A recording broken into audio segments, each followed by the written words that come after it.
So growing up, I was always told, you're a beautiful young girl, and men will take advantage of that. And I'm still being told things in the same vein as a sophomore in college. Now that quickly got me wondering, why?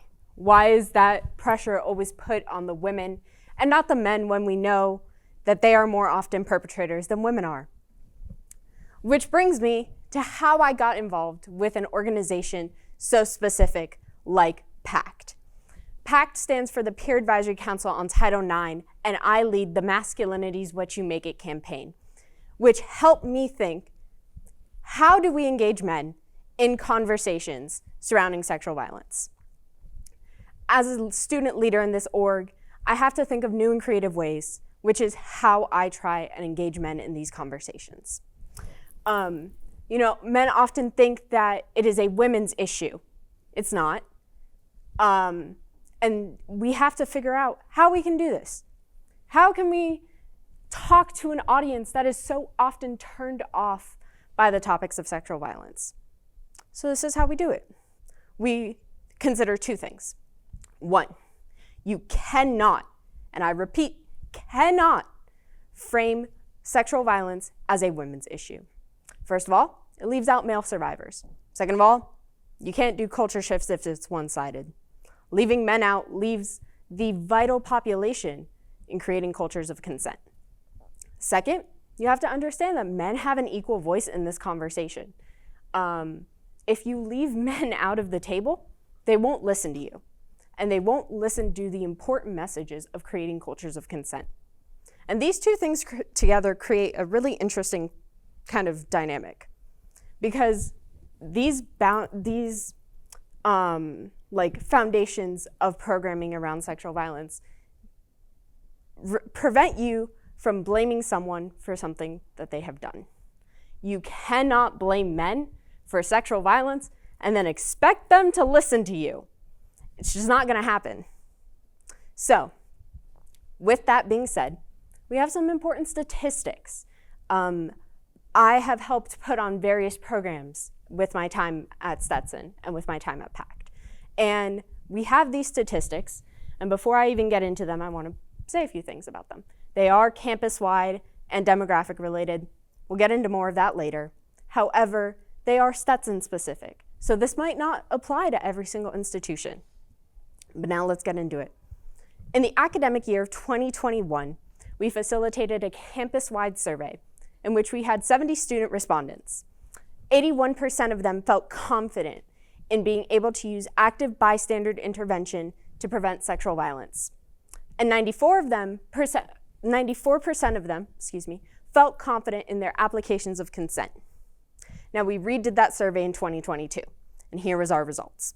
38 students responded, and 100% of them felt confident being able to use active bystander intervention, and 100% of them felt confident in using cultures of consent and applying their knowledge of consent. What does this mean? Well, it works. Programming around violence prevention works. And we understand there was a drop in respondents. We attribute that to survey fatigue. But that doesn't make these statistics any less vital. Now that we have this, you're probably wondering, how do you create a program? Here, I got you. Tip 1, understand the population that you are working with. You cannot program unless you know who you're talking to. Trust me, I get it, it's scary, but talk to them. We facilitate surveys after every single one of our events, and we found that a priority in our programming needed to be addressing people as equals. You can't make someone feel less than and then expect them to listen to you. Once again, no one's gonna listen to you. So that's something that's important. Tip 2, create welcoming environments for learning by connecting to your audience. This one's a really fun one for me. One of the programs I facilitated, it's called Sexversations. It's a card game. It was designed by survivors to address taboo topics. And I was at a table, mainly men, I get it, and they were there for free food. Now, don't get me wrong. We all go to things if there's free food. Been there, done that. However, I was determined to get them to try and address something, and that something happened. one of the readers at the table read a card, and it said something along the lines of, how does media shape our perceptions of sexuality and sex? And they started talking, and the conversation died down, and I jumped in. Now, the reason I jumped in here was because earlier I had heard members at that table talking about Hispanic music. Now, I'm Hispanic, so I was like, I got you, I'm gonna connect. So that's where I found my in. I started talking to them about Spanish music and how artists nowadays sing songs that are typically of sexual nature. And we were even able to loop it back around to older Hispanic artists that sang about the same thing. Now, if the antidote weren't enough, at that event, we had 100% of our participants acknowledge that they increased their knowledge on how sex education impacts relationships, consent, and sexual health. Now, you're probably thinking, media is a form of education? It is. It's implicit, but it is, and it's important to have these conversations. Which leads us into tip 3. Have conversations about topics that matter to your audience. So, if your audience does not care about a certain topic, don't talk about it. You're gonna waste your time. One thing that we found is false reports come up a lot.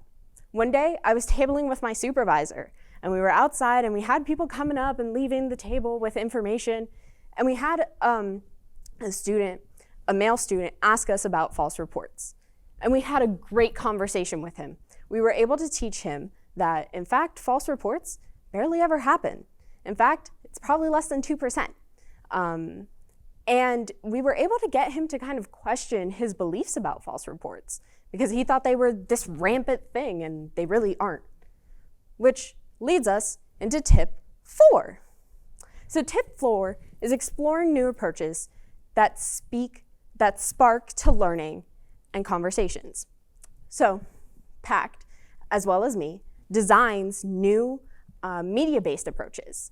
We had our stalking and media event that prompted students to kind of examine how stalking is viewed in the media and how it's presented.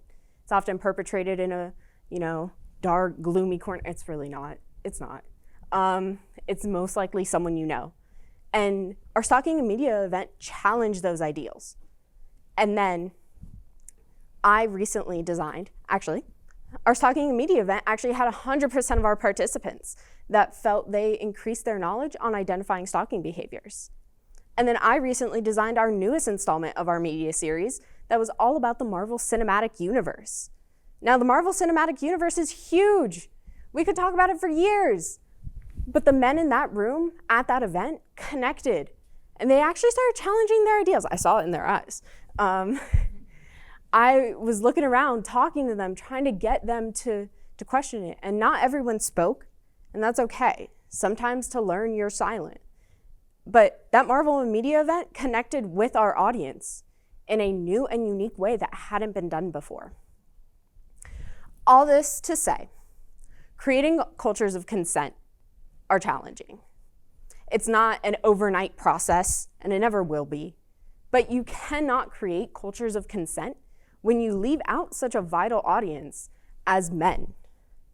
Men are the cornerstone of cultures of consent. Without them, this conversation means nothing.